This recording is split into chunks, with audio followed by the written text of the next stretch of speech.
मेरे नौकर ने पूरी रात, मेरा शौहर काम के सिलसिले में 3-4 दिन के लिए शहर गया हुआ था। सर्दी की वजह से मैंने नौकर को अपने कमरे में सुला लिया, लेकिन वह आधी रात को मुझे कहने लगा, मेरा नाम माया है। मैं दिखने में काफ़ी खूबसूरत थी। मेरी शादी हन्नान से कुछ साल पहले हुई थी। मेरा शौहर बहुत अच्छा था, मेरी हर बात मान लेता था। एक बार मेरा शौहर एक 15 साल के लड़के को घर ले आया। वह कहने लगा, ये लड़का बेसहारा है और यतीम भी है, हमारे घर में नौकरी करेगा और हमें इसे पैसे भी नहीं देने पड़ेंगे। मेरा शौहर बहुत ज़्यादा कंजूस था, हर वक्त मुफ्त के चक्कर में रहता था। वो लड़का दिखने में बहुत खूबसूरत था। मैंने अपने शौहर से पूछा कि ये लड़का कहाँ से मिल गया आपको? वो कहने लगा, मेरे दोस्त के घर में इसने कुछ महीने काम किया है, लेकिन अब तो वह दुबई जा रहा है, इसीलिए इस नौकर को मुझे दे दिया। यह बस 2 वक्त की रोटी खाएगा और जो काम कहोगी कर देगा। दोस्तों, बहुत ही रोमांचक कहानी है, पूरा सुनिएगा ज़रूर। दोस्तों, वीडियो में आगे बढ़ने से पहले एक छोटा सा रिक्वेस्ट है कि वीडियो को लाइक और हमारे चैनल को सब्सक्राइब कीजिएगा और प्यारा सा कमेंट अभी ज़रूर कर दीजिएगा। दोस्तों, चलते हैं आज की कहानी की तरफ। यह सुनकर मैंने कहा, मन हमारे घर में पहले ही बस 2 कमरे हैं। एक कमरे को मैंने ड्राइंग रूम बना रखा है और एक हमारा कमरा है। ये लड़का रहेगा कहाँ? मेरे इस सवाल पर वो कहने लगा कि फ़िक्र करने की ज़रूरत नहीं है, बस सहन में एक चारपाई इसे दे देना, वहाँ बिस्तर बिछाकर चुपचाप सो जाएगा। मैंने कहा, चलो ठीक है। वो लड़का बड़ा ही चुपचाप सा था। सुबह सवेरे ही मैंने उसे किचन के काम में लगा दिया। वो चुपचाप बहुत सारे काम करता रहा, खुद ही पूरे घर की सफाई भी कर दी। मैंने उसे नाश्ता बना कर दिया तो वह भी चुपचाप खामोशी से खा लिया। मैंने कहा, क्या तुम बोलते नहीं हो? तो कहने लगा, मैं आपसे क्या बात कर सकता हूँ मालकिन। मैंने कहा कि तुम्हारे घर वालों में से कोई भी नहीं है। वो कहने लगा कि पता नहीं, मैंने जब आँख खोली तो यतीम खाने में था। जब 5 साल का था तो एक शख्स मुझे यतीम खाने से यह कह कर ले गया कि उसके घर में औलाद नहीं है और उसे बच्चा पालना है। वो कहने लगा कि मैं इसे अच्छे स्कूल में दाखिला करवा दूंगा, इस बच्चे को अच्छी तालीम दूंगा। लेकिन 5 साल की उम्र में ही उसने मुझे घर के कामों में लगा दिया, छोटे मोटे सामान लाना, बर्तन धोना, मेहमानों के आगे बर्तन लगाना, बाकी ऐसे ही ज़िंदगी गुजरने लगा था। वो बूढ़ा मर गया तो उसकी बीवी ने मुझे घर से बाहर निकाल दिया। फिर दूसरे दिन से नौकर का काम शुरू कर दिया, लेकिन जिसने भी रखा वो सिर्फ 2 वक्त की रोटी के लिए ही रखा, इससे ज़्यादा किसी ने कुछ नहीं दिया। 2 रोटी के बदले में घर का सारा काम कर देता हूँ। यह सुनकर मुझे बड़ा दुख हुआ था। बेचारे की क्या ज़िंदगी थी। मैंने उसके सर पर हाथ फेरा और कहा कि तुम फिक्र मत करो, मैं तुम्हें थोड़े बहुत पैसे भी दे दिया करूँगी। असल में मेरे शौहर की भी इतनी ज़्यादा तनख्वाह नहीं है। वो कहने लगा, नहीं मालकिन जी, रहने दो, 2 वक्त की रोटी दे ही रही है ना, मेरे लिए यही काफ़ी है। मेरा कौन सा ख़ानदान है जिसकी मुझे फ़िक्र करनी है और उसे मुझे पैसे देने हैं। मेरे दिल में उस लड़के के लिए हमदर्दी पैदा होने लगी थी, लेकिन मैं नहीं जानती थी कि यह हमदर्दी मुझे बहुत महंगी पड़ने वाली थी। मेरे शौहर के काम का सिलसिला कुछ ऐसा था कि कई दिनों तक दूसरे शहर में रहना पड़ता था। जिस कंपनी में वो काम करता था, उस कंपनी का बॉस मेरे शौहर को महीने में 1-2 बार दूसरे शहर में भी ऑर्डर देने के लिए भेजता था। मेरा शौहर दूसरे शहर जाता तो 3-4 दिन बाद ही वापस आता था। उन दोनों घर पर मैं अकेली ही होती थी। मेरी शादी को 6 साल गुजर गए थे, लेकिन मुझे अभी तक कोई औलाद नहीं हुई थी। मैंने सोचा कि अगर मैं किसी यतीम बच्चों के साथ अच्छा बर्ताव करूंगी तो हो सकता है कि मेरी ये बात अल्लाह को पसंद आ जाए और वह मुझे कोई औलाद दे दे। मैं शायद यही गलती कर बैठी थी। मेरा शौहर कुछ दिन के लिए अपने काम के सिलसिले में दूसरे शहर गया हुआ था। घर में मैं थी और वह 15 साल का नौकर था। मैंने तो पहली बार उसकी बेबाकी देखी थी। मैं किचन में आटा गूंद रही थी और वह उसी वक्त किचन में आ गया। मैं किचन में बिना दुपट्टे के ही काम कर रही थी, लेकिन मैं नहीं जानती थी कि 15 साल के लड़के की नज़रों में इस कदर बेबाकी भी हो सकती है। मैं बिना दुपट्टे के आटा गूंद रही थी कि वह सिंह के जमा बर्तन धोने के बहाने वहाँ सिंह के पास खड़ा हो गया। मैं भी सिंह के बिल्कुल बराबरी ही अपनी सोचों में गुम थी। उस वक्त अचानक मेरे वजूद पर किसी चीज़ की रेंगती हुई महसूस हुई। मुझे लग रहा था कि किसी की तेज़ नज़र मेरे वजूद पर किसी आरे की तरह वार कर रही हो। मैंने झट से पलट कर देखा तो वहाँ 15 साल का नौकर मुझे ही देख रहा था। वह कभी मेरे चेहरे को देखता तो कभी मेरे जिस्म को। वह उसी वक्त नज़रें चुराकर बर्तन धोने लगा। पहले तो मैं घबरा गई थी। फ़ौरन से मैंने किचन के दरवाजे पर लटका हुआ अपना दुपट्टा लिया और खुद पर लपेटा। मैं आटा लगभग गूंद चुकी थी। मैंने उसे एक डब्बे में डाला और फ्रिज में रख दिया और फ़ौरन से किचन से बाहर निकलकर अपने कमरे में आ गई। मैं अपने बेड पर बैठकर ये सोचने लगी, आखिर ये 15 साल का लड़का मुझे यूं क्यों देख रहा था। लेकिन फिर मैंने सोचा कि शायद ये मेरा वहम होगा। भला वह इतना सा बच्चा मुझे क्यों बुरी नज़रों से देखेगा। खुदा ने औरत की फितरत में यह बात सामने रखी है कि वो अपने ऊपर उठने वाली हर गलत निगाह को महसूस कर लेती है। मैंने भी ऐसा ही महसूस किया था, लेकिन एक 15 साल का लड़का सोचकर मैंने इस बात को नज़रअंदाज कर दिया। मैं नहीं समझती थी कि इस उम्र का बच्चा ऐसी गिरी हुई हरकत भी कर सकता है।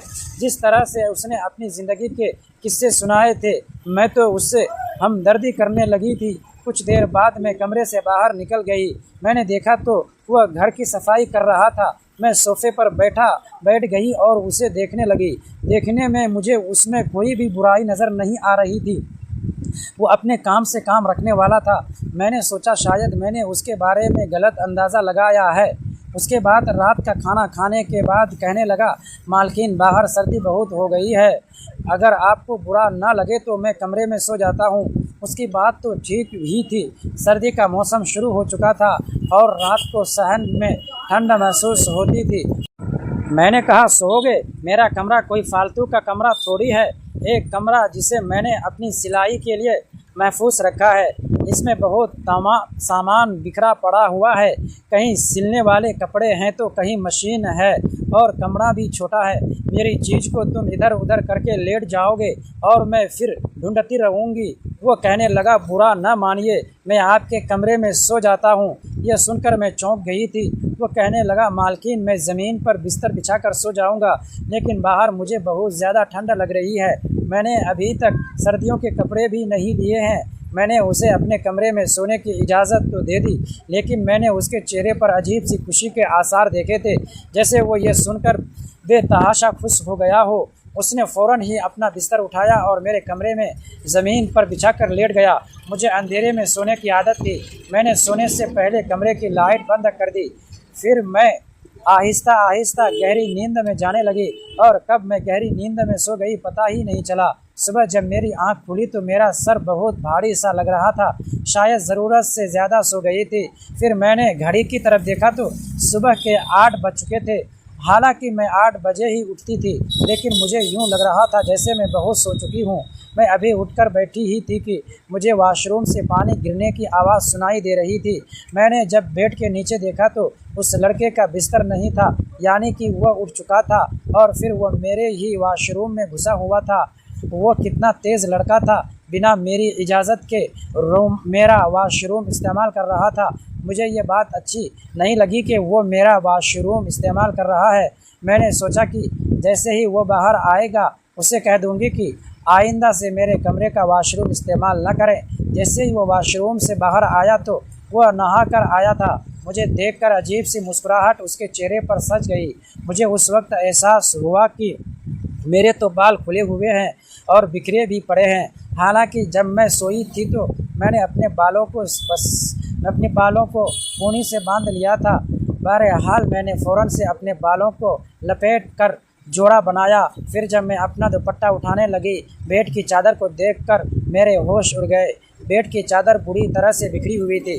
हालांकि मैं तो जिस कोने में सोती थी वहीं से उठती हुई थी। मुझे कभी भी बेड पर फैल कर सोने की आदत नहीं थी, लेकिन बेड की चादर को देखकर यह लग रहा था कोई सोकर सिर्फ मैं नहीं उठा हो, बल्कि जो बात मेरे जहन में आई वो मेरे होश उड़ाने के लिए काफ़ी थी।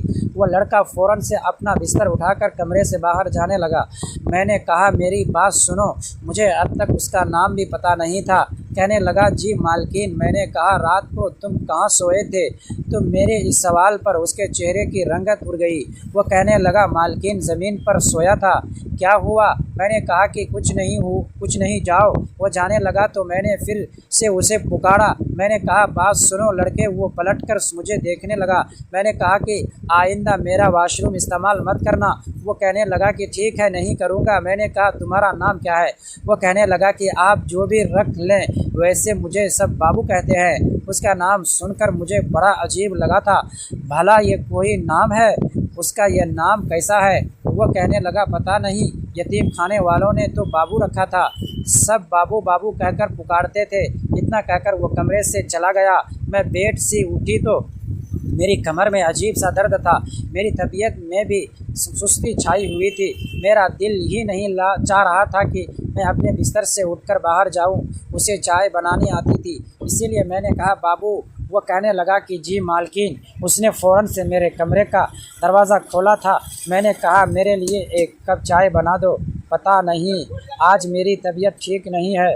मेरी इस बात पर जब उसने मुझे देखा और कहने लगा, हाँ ऐसा हो जाता है ऐसे काम में, ये कहकर वो बाहर चला गया। मैं सोचने लगी कि मैंने ऐसा कौन सा काम किया है। बहरहाल मैं कमरे से बाहर आई तो वो अपने काम में मसरूफ़ था। मैंने अपने मोबाइल से अपने शौहर को कॉल की। पहली बार मेरा दिल अपने शौहर के जाने पर बड़ा अजीब लग रहा था। मैंने कहा, हन कब वापस आओगे? वो कहने लगा, क्या हो गया है माया? अभी मुझे आए हुए टाइम ही कितना हुआ है? तुम्हें पता है, जब मैं दोपहर में आता हूँ तो मुझे 3-4 दिन लग जाते हैं। पहले तो तुमने कभी ऐसा सवाल नहीं किया। उसकी बात ठीक थी, लेकिन पता नहीं इस बार मुझे कुछ अजीब सा लग रहा था। कहने लगा, फ़ोन बंद करो, मैं मीटिंग में हूँ, तुम्हें मैं रात को ही कॉल करूँगा। मैंने कहा, ठीक है। वो कहने लगा, वो लड़का तो ठीक से काम कर रहा है ना? मैंने कहा, हाँ काम ठीक से कर रहा है। मेरी आवाज़ सुनकर हन्नान कहने लगा, माया माँ, हाँ तुम्हारी तबीयत तो ठीक है, मुझे तुम ठीक नहीं लग रही हो। क्या हुआ है तुम्हें? हम दोनों मियाँ बीवी ही तो थे, इसीलिए हमने इत्तेफाक और मोहब्बत थी। हम एक दूसरे के लहजे से ही ये जान जाते थे कि सामने वाला परेशान है या नहीं। मैंने गहरी सांस ली और अपने शौहर से कहने लगी, कुछ नहीं, बस कल से ही मेरी तबीयत थोड़ी भारी भारी सी लग रही है। मेरा जिस्म थका थका सा लग रहा था। सामने खड़ा होकर मेरा नौकर मुझे ही आंखें फाड़ कुछ देख रहा था। घंटी बजने के बाद उसकी आवाज़ आई, हेलो माया, क्या हुआ? मैंने धीमी आवाज़ में कहा, हन्नान तुम वापस कब आओगे? वह हंस पड़ा। क्या हो गया माया? अभी मुझे गए हुए वक्त ही कितना हुआ है? तुम्हें पता है ना, जब मैं काम के सिलसिले में बाहर जाता हूँ तो 3-4 दिन लग ही जाते हैं। मैं कुछ पल चुप रही, फिर बोली, पता है, लेकिन आज दिल बहुत घबरा रहा है। बस मन कर रहा था कि तुमसे बात करूँ। उसकी आवाज़ अचानक नरम हो गई। सब ठीक तो है? घर में कोई परेशानी हुई क्या? नहीं, मैंने जल्दी से कहा, सब ठीक है। लेकिन फ़ोन रखने के बाद भी मेरे भीतर की बेचैनी कम नहीं हुई। उल्टा मुझे लगा जैसे घर की खामोशी में कोई अनकहा राज छिपा हुआ है। मैंने खिड़की से बाहर देखा। शाम धीरे धीरे रात में बदल रही थी। सामने आंगन में नौकर अपने काम में लगा हुआ था। वह बिल्कुल सामान्य दिखाई दे रहा था, लेकिन न जाने क्यों उसकी मौजूदगी आज मुझे पहले जैसी सामान्य नहीं लग रही थी। तभी मेरे मोबाइल पर एक अनजान नंबर से संदेश आया। सिर्फ 4 शब्द लिखे थे, अपने घर पर भरोसा मत करना। मेरे हाथ कांप गए। मैंने तुरंत उस नंबर पर कॉल किया, लेकिन फ़ोन बंद था। मैंने संदेश दोबारा पढ़ा, फिर तीसरी बार। आखिर कौन था जिसने मुझे ये चेतावनी दी थी? और सबसे बड़ा सवाल, उसे मेरे घर के बारे में इतना कैसे पता था? उसी वक्त बाहर से अचानक किसी चीज़ के गिरने की आवाज़ आई। मैं घबरा कर दरवाजे की तरफ बढ़ी। बाहर देखा तो नौकर ज़मीन पर झुका हुआ था और उसके हाथ में एक पुराना लकड़ी का डिब्बा था। मेरी नज़र डिब्बे पर पड़ी तो मैं ठिठक गई। वही डिब्बा मैंने कई साल पहले अपने शौहर के सामान में देखा था। मैंने पूछा, यह तुम्हें कहाँ मिला? वह एक पल के लिए चुप रहा, फिर उसने मेरी तरफ देखा और बोला, मालिक, ये बात आपको आज नहीं बतानी चाहिए थी। मेरे दिल की धड़कन तेज़ हो गई। क्या मतलब? उसने डिब्बा मेरे हाथ में देते हुए कहा, इसे खोलने से पहले अपने शौहर से एक सवाल ज़रूर पूछ लेना। कौन सा सवाल? उसने मेरी आंखों में देखते हुए कहा, हन्नान 3-4 दिन के लिए बाहर गया है, लेकिन क्या आपको यकीन है कि वह सच में काम के सिलसिले में ही गया है? दोस्तों, ऐसे ही कहानी सुनने के लिए प्लीज़ हमारे चैनल को सब्सक्राइब कीजिएगा, वीडियो को लाइक और प्यारा सा कमेंट भी कर दीजिएगा।